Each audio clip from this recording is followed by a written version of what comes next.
Hey guys. So, first of all, relax. A diagnosis does not mean the end of the world. Muscular dystrophy does not mean the end of the world.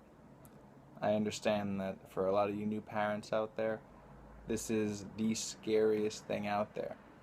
But before you go and make a million mistakes that are going to mess up your kid, relax.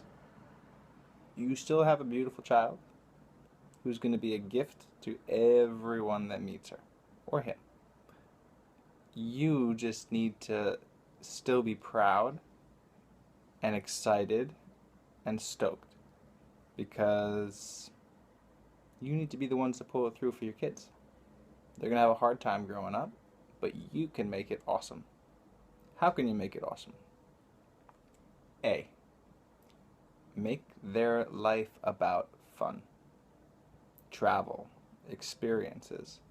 Don't shelter your kid. There's a lot of doctors that might scare the shit out of you and tell you all sorts of things that are. Some might be, there are some people that I know with muscular dystrophy with, lung conditions, but they're older. Um, and, there are some that are younger, but there's different stages for every kid. So don't start, throwing your kid into that box of being completely broken when, they're just a little bruised, maybe. Um, we're very durable, and we love life, and we're awesome. So, basically, support your kids like any other parent would. Take them out, socialize them, keep them with other kids, and try to give them a big, strong backbone. They're gonna need it. I know that was my weakness in life a lot, was letting, you know, people get me down with negativity and other things. So you need to be building them up to be strong-minded, strong-willed people, um, which, from my experience, most muscular dystrophy people are pretty stubborn. So that's a good thing. Um, but make sure both you and your husband or girlfriend, boyfriend, whatever the situation is. I've seen so many situations where um, a lot of the times it's the male in the family can't handle it. I know that it's a tough thing for a father to watch their kid suffer and be weak and, you know, not have the same exact life expectancy of a normal person, but, you know, there's really no life expectancy considering this is life and you could get hit by a car, you could get a disease, you could get shot. There's any amount of things. So don't think about the end. I thought about the end for the majority of my life. No, excuse me. I thought about the end for the majority of my childhood. And because I was so focused on that end, life just passed me by and it was just a depressing. Don't focus on the end. Focus on today. If you have a kid, love them. Hug them. Treat them well. Take them to go eat ice cream. Um, and ask them what they want to do. Ask them what their biggest dreams are and make their dreams come true. My parents took me around the world. Why? Because they knew that life was more than just about hanging at home and playing video games with your homies. Um, they took me to Africa, Europe, South America, Canada. Woo! Um, my mom's from Egypt, so I've been to Egypt 1,000 times. Italy, France. I've been almost most places, and that helped a lot. But don't forget about activities with kids. Don't keep your kid away from home the entire time. There has to be balance. Um, oh, another thing, get a really good doctor. Not a doctor that's going to pump your kid full of prescriptions and steroids. Fuck that. Don't do it. Don't do it. You know why? Because there's no cure right now. There's nothing. And if there was something, I think it'd be on CNN.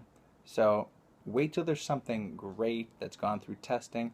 Don't start taking shit that your doctor gives you, because let me tell you something. You know how much doctors know about muscular dystrophy? Dick. Dick squat. Nothing. They don't know anything. Yet, they have to entertain you when you come, so they're going to feed you a whole bunch of nonsense. So don't listen to that. You need to research. You got to be your own advocate for your kid. You have to know methods overseas. You have to know stretching routines. Keep stretches. Stretches, stretches, stretches. Medications are not going to help your kid, but stretches can keep your kid open and keep your kid's legs, as flexible as possible, which means and as little bit of pain as possible, because the tighter you are, and believe me, I know a lot about, I've been in this chair for a long time, since I was 18. I'm about 31 now, and the body starts to shrink up and tighten up, so you need to always make sure you stretch, stretch, stretch, and be healthy. Just because your kid has got a disease, don't give him all the crappy food in the world. Don't give him what he wants. Give him what he needs. Balanced diet to make sure that, you don't want to have a kid with stomach issues like I did. Our digestive system doesn't work as well.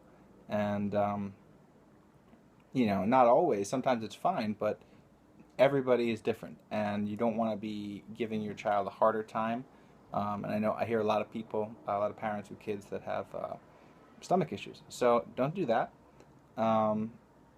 Healthy, balanced diet. Give them good stuff every once in a while, and obviously still give them treats. But find a support group. Find a community where you can talk to other parents, because that's going to be one of your best assets. Search the internet for people like me, for other parents or other kids. There's a lot of people that are actually putting their story online, and it's very, very useful for people out there. So don't be shy, and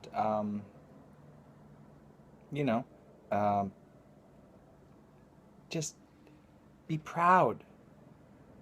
You got a great kid, and it's going to be a deep, deep kid with a lot to say one day.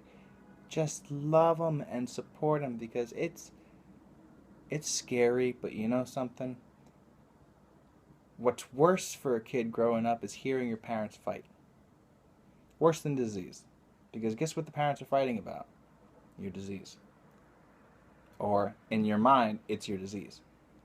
And I can't tell you how I blamed myself for so many of my parents' arguments and battles. It was the wrong thing to do, because it wasn't my fault. I did the best I could. So don't fight. Don't bicker. If you're going to disagree somewhere else. But basically, you got to be really, really strong, because it's going to be very, very trying at times. And sometimes when you're weak, you're going to have to put on a smile for your kid. And you're going to have to really, really, push past what you think is possible. There's a level that everybody has for pain, for everything, and you can always surpass that level. The pain that I experienced when I was 18 is not anything in comparison to the pain I experienced when I was 24. But after that, guess what?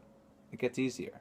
Because once you've hit that high, that new top, everything else is just a little bit easier. But you got to go through it, and you can't be afraid of it. Just congratulations. I'm stoked that you guys found this video, and I hope that if you're nervous, if you're scared, if you're a little bit intimidated or just broken, oh Sadie, a little bit,